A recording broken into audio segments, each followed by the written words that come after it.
contender is into the jump off as well, the winner of the Rolex Grand Prix.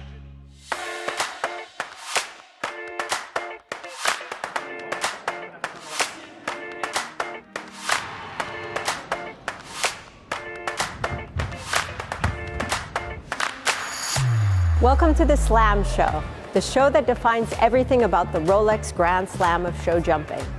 I'm Meredith Michaels-Beerbaum, and I'm back as your host. Today, we're at CHI Geneva, just moments before the start of the thrilling Rolex Grand Prix.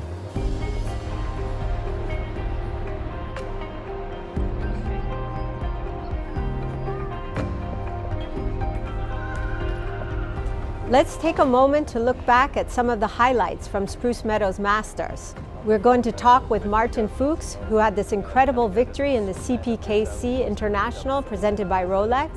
But before we do that, let's watch that incredible jump-off of the final three riders. Here we see Martin Fuchs.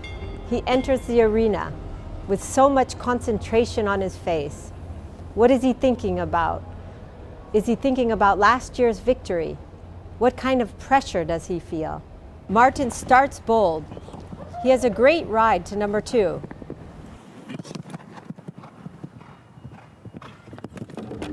Oh, he overrides number 3, thinking too much of leaving out the stride in the line and not giving his horse the time and space to jump the oxer.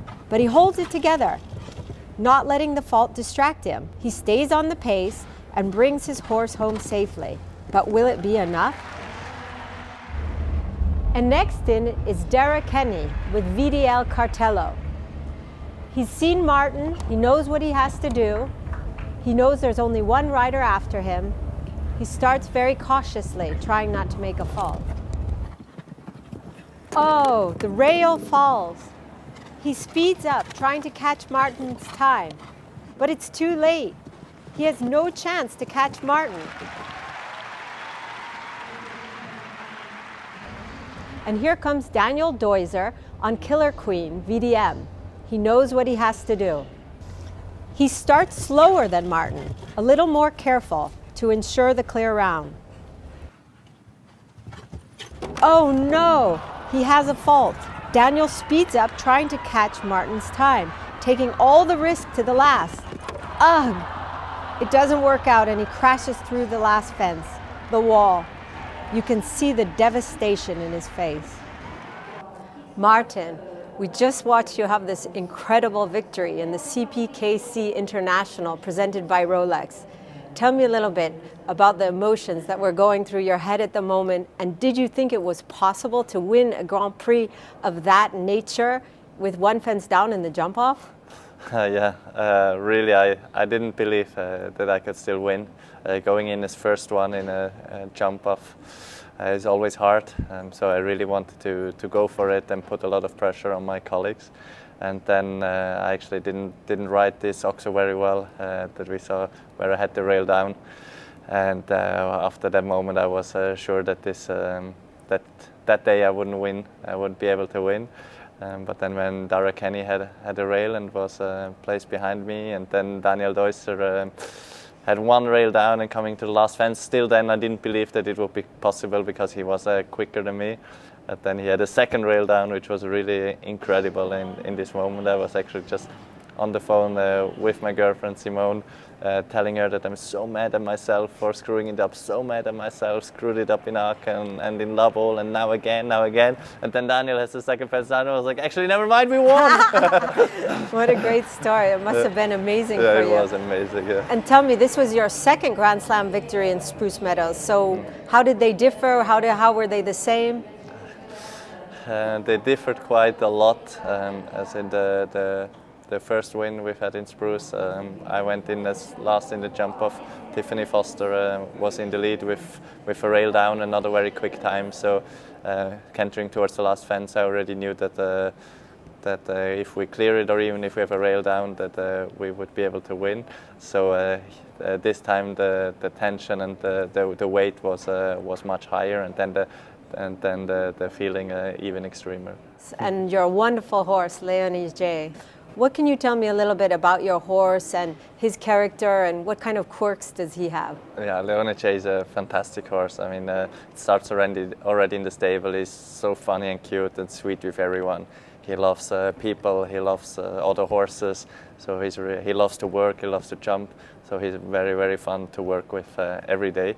And then obviously when he comes in the ring, he has something so impressive about him, the big stride, the scope, the carefulness, the motivation and the fight to jump the clear round. I mean, he has an incredible record in the Rolex majors.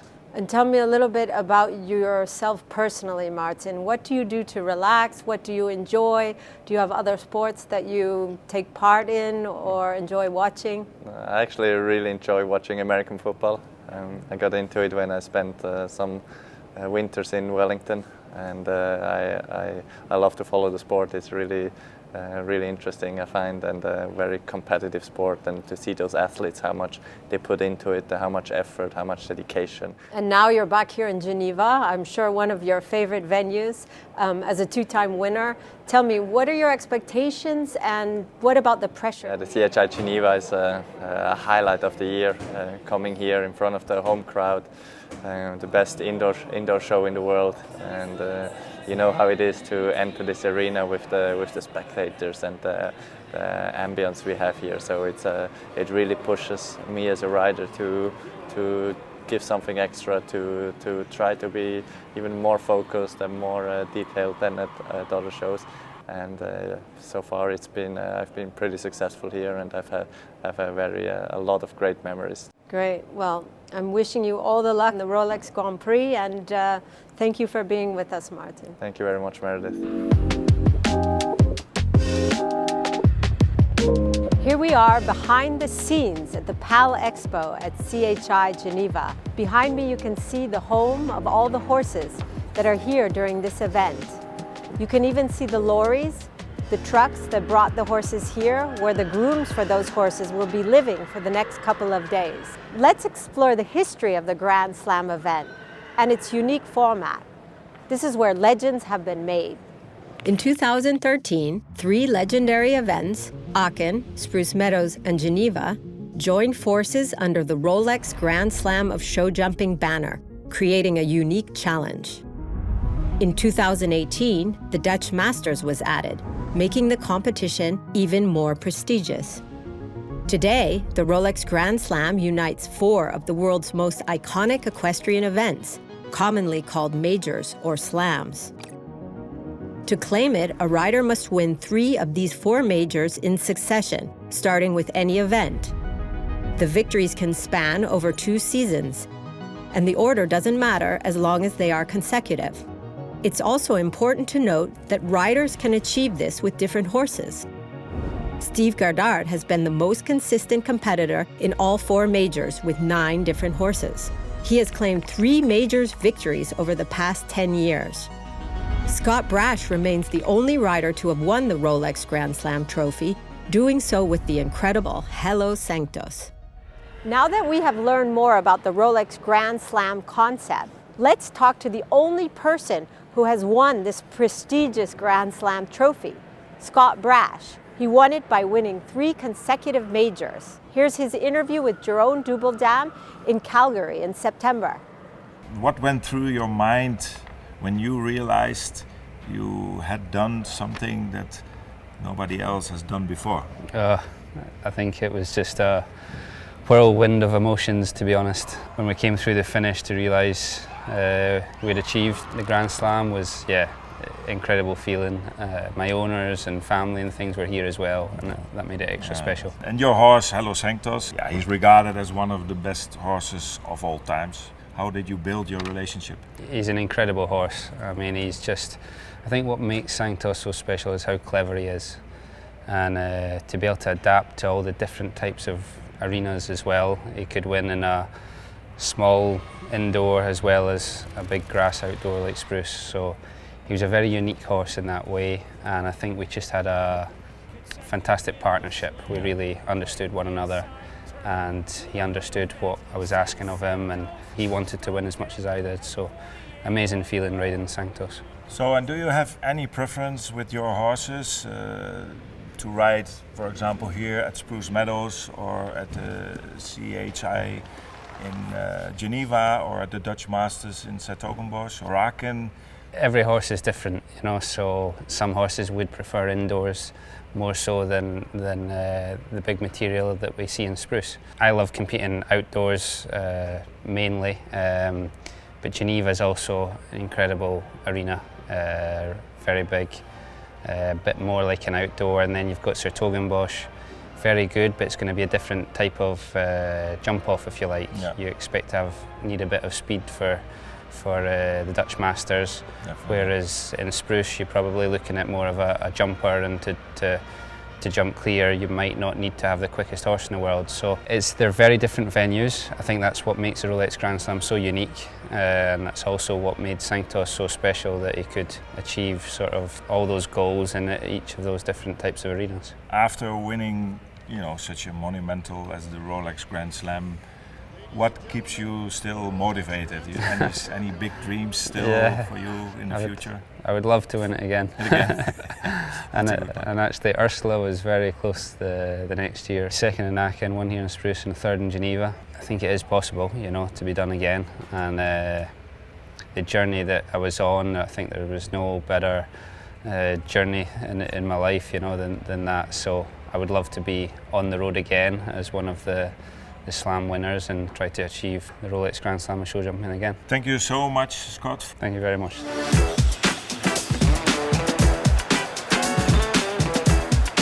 Here I am in front of the Rolex Grand Slam wall. This is the actual wall used in every Rolex Grand Slam Grand Prix. You can see the name of the majors listed there: Spruce Meadows, Aachen, the Dutch Masters, and where we are today, CHI Geneva. Let's take a moment to meet Sophie Motu-Morel. She's the backbone behind this iconic event. It's amazing what it takes to organize an event of this caliber. Welcome, Sophie. Thank you so much, Meredith. I have so many fond memories of this great arena, of riding here in the Rolex Grand Prix, the Rolex Top 10 final with Shutterfly. It's so wonderful to be back. I remember you when you won the Top 10 final. It was a great moment in this arena. Tell me something. This is such an iconic event. It must take immense preparation and organization. How do you deal with the preparation of such a venue? You know, we began in March, so we have 9-10 months to prepare the show, and it's very intense, but it's just fun. It's just very, this is our sport, we like to do that, so we have a lot of things to do, we know, because we want to stay at the highest level, but it's a great pleasure to do that. And all the people we see working around here, are they horse people? Where do they come from? Have they been coming every year to help you? Yes, they come every year. We have 700 volunteers during the show. Wow. Most of them are from the equestrian because they love horses and they used to ride. But some of them not, just because they want to do and to be part of the family and to do something for the city. And they are very happy to work with us during the week. And tell me, so Geneva is one of the Grand Slam events, but what makes it so unique? One of the most important thing and iconic thing in Geneva, this is the atmosphere. And we also want to do something special with the light show, with the music, and just not, okay, this is a sport show, but it's a show. And we want to have in the public people, maybe they don't know the horses, but they're happy to be here and to see great sports. Geneva is so unique, everything under one roof. What can you tell me about everything being under one roof? This is like the riders like to come here because this is easy for them because everything is closed. We are big, but everything is closed. And you are on the board of the UEFA Women's Euro 2025. How does that relate to the event here and sports in general in Geneva? I think that we can and we have to learn from the other sports because you always have something to learn. And for me, this is really important to be involved with another events and to do something for my city because I love my city.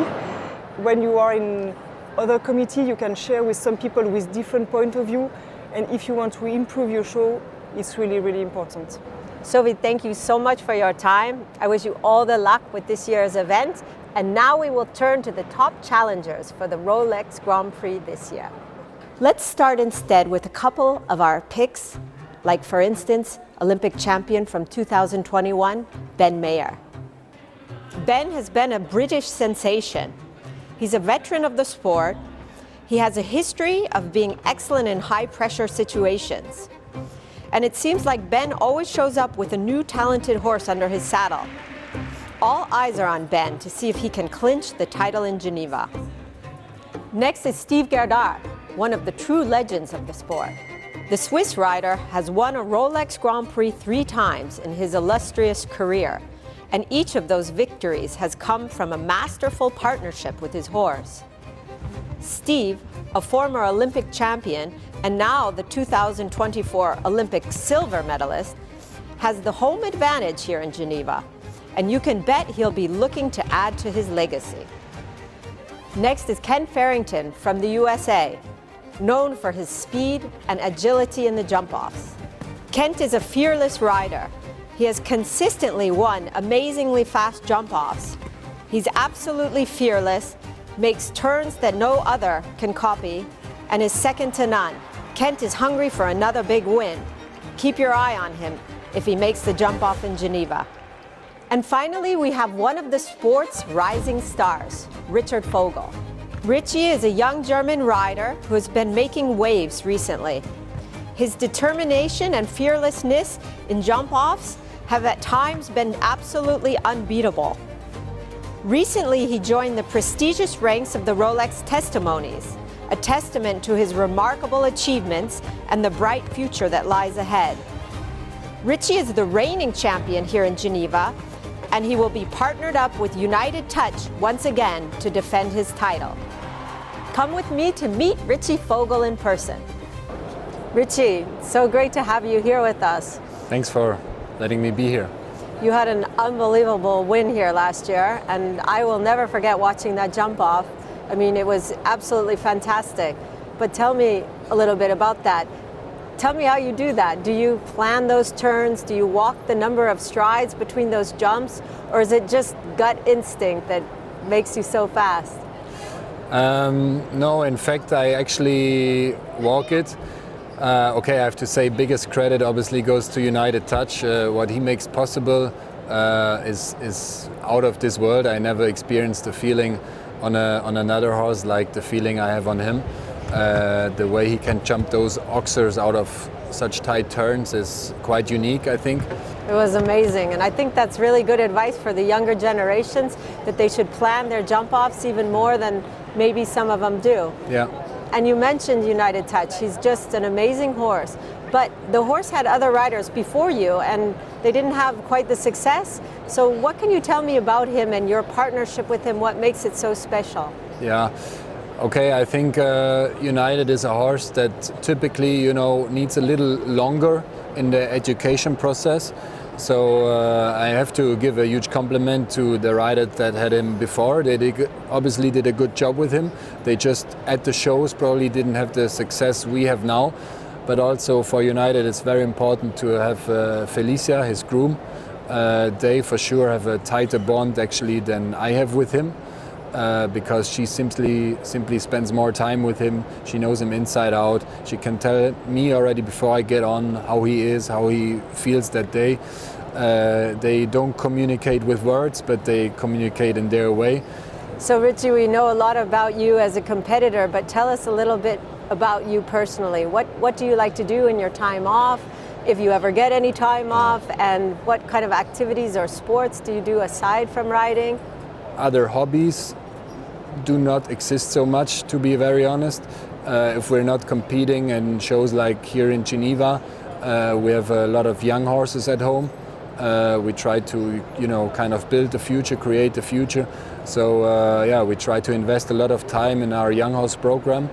We like to be active and dynamic, but it's not that I have another hobby that I really follow so much. That's okay. I think you can stick with the riding. But for now, yeah. Thanks.